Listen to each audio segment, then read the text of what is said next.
से भी कह देना, हमने शिव महापुराण की विद्येश्वर संहिता में लिखा हुआ देखा है। श्री शिवाय नमस्तुभ्यम कहने वाले का केवल मुख का दर्शन कर लिया जाता है तो हजारों अश्वमेध यज्ञ का पुण्य फल प्राप्त हो जाता है। और आप कह रहे हो कि श्री शिवाय नमस्तुभ्यम नहीं जपना चाहिए, तो शिव महापुराण की विद्येश्वर संहिता में क्यों लिख दिया? वेद व्यास जी ने क्यों वर्णन कर दिया? किस लिए वर्णन कर दिया?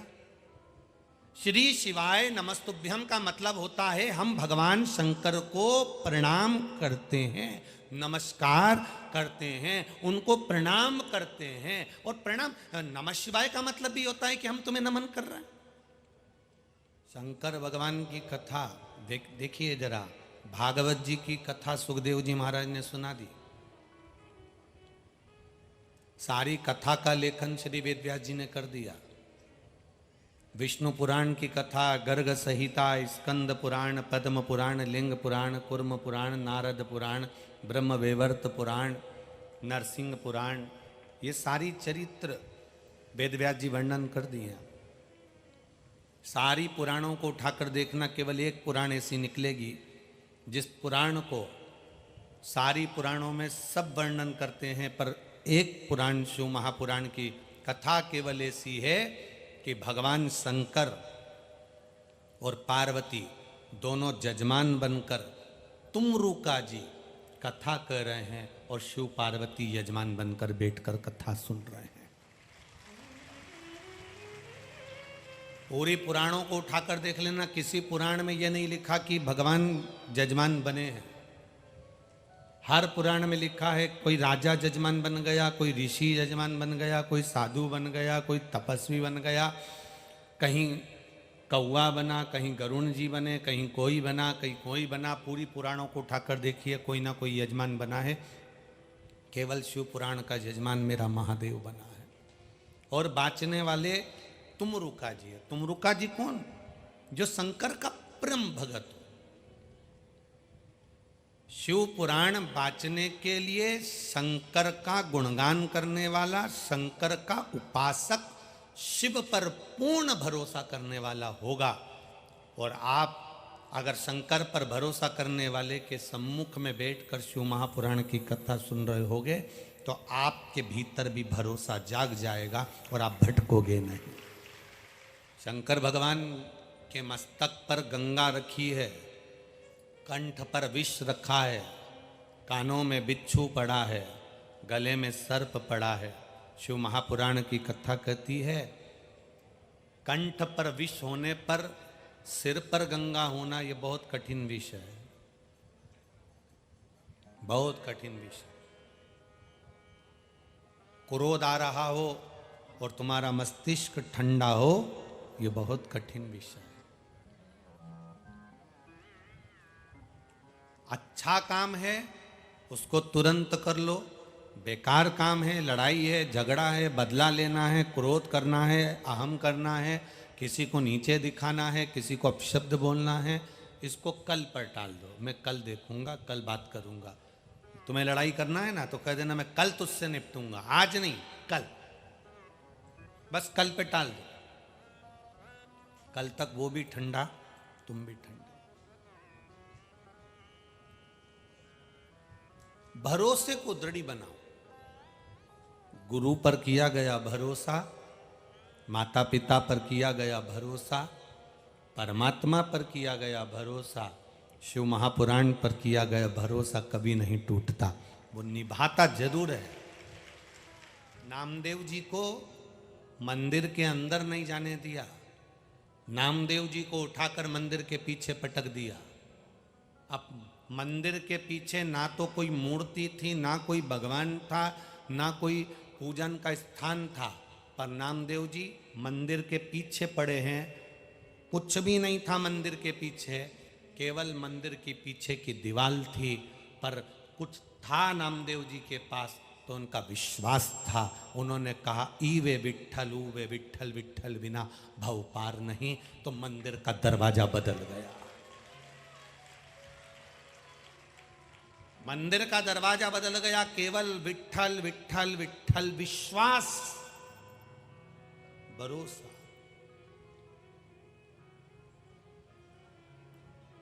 कौन कहता है भगवान आते नहीं, कोई द्रौपदी की तरह बुलाते नहीं। कौन कहता है भगवान खाते नहीं, कोई शबरी की तरह खिलाते नहीं। कौन कहता है भगवान सोते नहीं, माँ यशोदा के जैसे कोई लोरी सुनाते नहीं। कौन कहता है कि मेरा महादेव सुनता नहीं है। लोग कहते हैं ये पत्थर का शिवलिंग है, ये पाषाण का शिवलिंग है, ये पत्थर की मूर्ति है, ये पत्थर की मूर्ति है। हम कहते हैं दिल से पुकार कर देखना, पत्थर की मूर्ति भी सुनती है। पत्थर की आपका विश्वास क्या कहता है, आपका भरोसा क्या कहता है, आपकी दृढ़ता क्या कहती है, आपका विश्वास क्या कहता है। पत्थर की मूर्ति को पत्थर की ही मानोगे तो वो पत्थर की ही रहेगी। पत्थर की मूर्ति को भगवान मान लोगे तो वो भगवान ही रहेगा। आपका विश्वास जो कहेगा पत्थर की मूर्ति में से वो प्रकट होगा। मानो तो मैं गंगा मां हूं, ना मानो तो बहता पानी। शिव कथा कह रही है, भगवान शंकर का संवाद कर रहा है, शिव महापुराण की कथा कर रही है। परमात्मा से एक संबंध बना लो आपका, बहुत जरूरी है।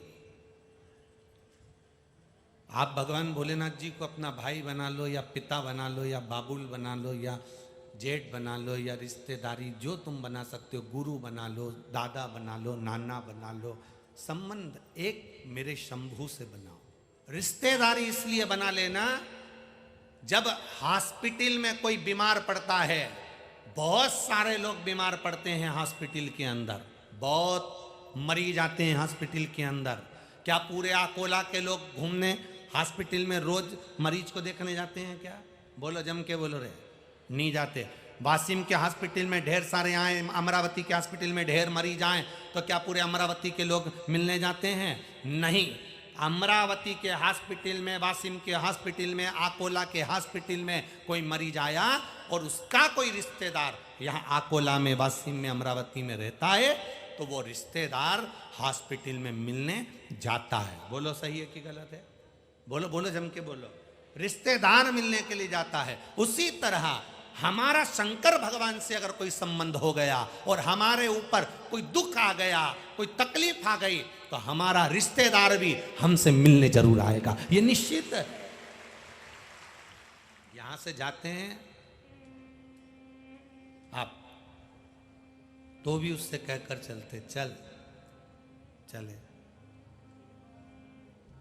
आपसे भी निवेदन है, आप जब अपने घर से, तुम्हें लग रहा है व्यापार नहीं चल रहा, दुकान नहीं चल रही, तकलीफ आ गई, बच्चों का विवाह नहीं हो रहा, बच्चों की शादी नहीं हो रही, संतान नहीं हो रही, आपको लग रहा है तकलीफ है, बहुत ज़्यादा है।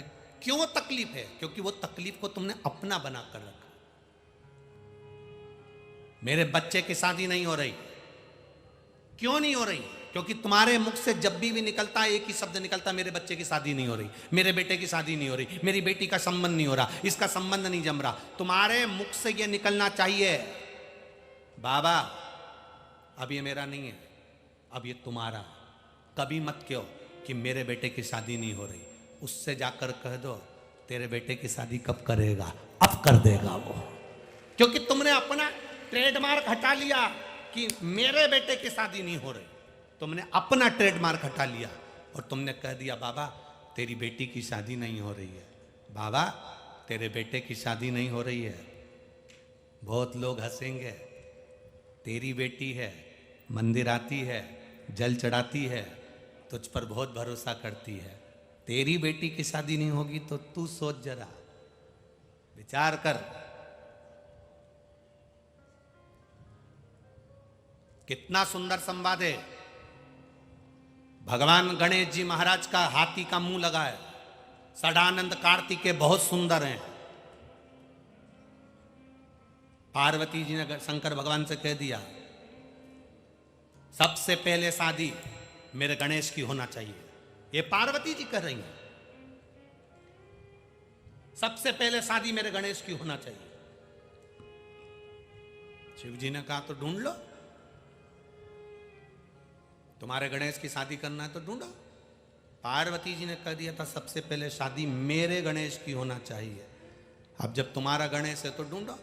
पार्वती जी ने 33 कोटि देवी देवताओं की मीटिंग करी, बुलाया और बुलाकर कहा मेरे गणेश के लिए लड़की देखो। सारे देवताओं ने लड़की देखी, पर कौन पिता होगा कि मनुष्य के शरीर पर हाथी का मुंह लगा हो, ऐसे को अपनी लड़की दे देगा? आप में से कोई हो सकता है ऐसा जिसको हाथी का मुंह लगा हो? जरा सा किसी की आंख में तकलीफ होती है तो लड़की नहीं देते, किसी के हाथ में तकलीफ हो तो लड़की नहीं देते, किसी के कान में तकलीफ हो तो लड़की नहीं देते, किसी की नाक टेढ़ी हो जाए तो लड़की नहीं देते। जरा सा विचार करिए तो कौन हाथी के मुंह वाले को अपनी लड़की दे देगा? 33 कोटि देवी देवता ढूंढ ढूंढ के थक गए, लड़की नहीं मिली। पार्वती जी की आंख में जल भरा और माता पार्वती जी ने आज शंकर भगवान से जाकर कहा, जिस पुत्र का तुमने सिर काटा था, जिसको तुमने हाथी का सिर लगाया था, उसकी सारी जवाबदारी तुम्हारी है। तुम्हारा बेटा है, तुमने सिर काटा था, तुमने हाथी का लगाया था, तो जवाबदारी तुम्हारी है। उसकी शादी तुम्हें करना है, तुम्हें संभालना है, तुम्हें करना है। बस इतना कहा और महादेव ने नारद जी को बुलाया और नारद जी को बुलाकर कहा, जाओ प्रजापति विश्वरूप जी की 2 कन्या है, ये मैं जो भी चीज़ देता हूँ वो छप्पर फाड़ कर देता हूँ, जरा सा नहीं देता। आपने कथाओं में देखा होगा, लोग संतान मांगते हैं तो भगवान संतान भी एक नहीं देता, 2 दे देता। जा भगवान कृष्ण ने एक एक रानी के साथ बैठकर भगवान शंकर की आराधना करी। एक रानी को 1 संतान दे देना थी, पर भोलेनाथ जी ने 11 संतान दी। 1,77,186 भगवान कृष्ण के बच्चे हुए। इतनी औलाद दे दी भगवान शंकर ने। शिव जी ने कहा, जाओ प्रजापति विश्वरूप जी की कन्या से बात करो, जाकर कहो। देवऋषि नारद ने जाकर कहा, विवाह पक्का हो गया। क्यों? पार्वती मैया अभी तक कह रही थी मेरे बेटे की शादी नहीं हो रही है। पार्वती जी ने कह दिया तुमने जन्म दिया है। आप भी मंदिर में जाकर कह दो, तेरे बल पर जी रही है, तेरी औलाद है, तेरा बेटा है, तेरी बेटी है, तेरी दुकान है, तेरी बहू है, और उसकी झोली खाली है। 10 साल 12 साल 8 साल संतान नहीं हुई उसको। मंदिर आती है, जल चढ़ाती है, तुझ पर जल चढ़ा रही है, तेरी बहू है, तेरी बेटी है, और झोली खाली हो जाए। अभी तक तुम अपनी बहू मानते थे, अभी तक तुम अपनी दुकान मानते थे, अभी तक तुम अपनी फैक्ट्री मानते थे। अपनी फैक्ट्री, अपनी दुकान, अब उसकी कर दो। उसकी फैक्ट्री किसकी? मेरे बाबा की। दुकान किसकी? बोलते जाओ, बाबा की। बहू किसकी? बाबा। बेटा किसका? बोलो बोलो, जम के बोलो, बाबा का। बेटी किसकी? बाबा की। तो अब दुकान भी कौन चलाएगा? बाबा। फैक्ट्री कौन चलाएगा? बाबा। लड़का कौन ढूंढेगा? बहू कौन ढूंढेगा? और झोली कौन भरेगा? बाबा। अपना टेंशन जब खत्म लगे कि हमारे घर में बहुत तकलीफें बढ़ गई हैं, बहुत दुख बढ़ गया, बहुत कष्ट, अपार कष्ट बढ़ गया,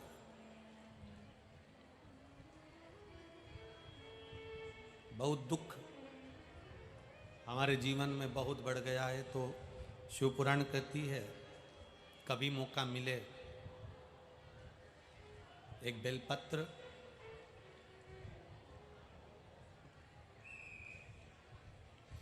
जिसकी डंडी का मुख जहाँ से पानी बहता है जलाधारी की ओर, समझ में आ रहा है ना? जहाँ जलाधारी हो और जलाधारी में जहाँ पानी बह रहा हो, उस पानी बहने वाली जगह पर डंडी का मुख हो, जलाधारी। अब समझ लो थोड़ा सा,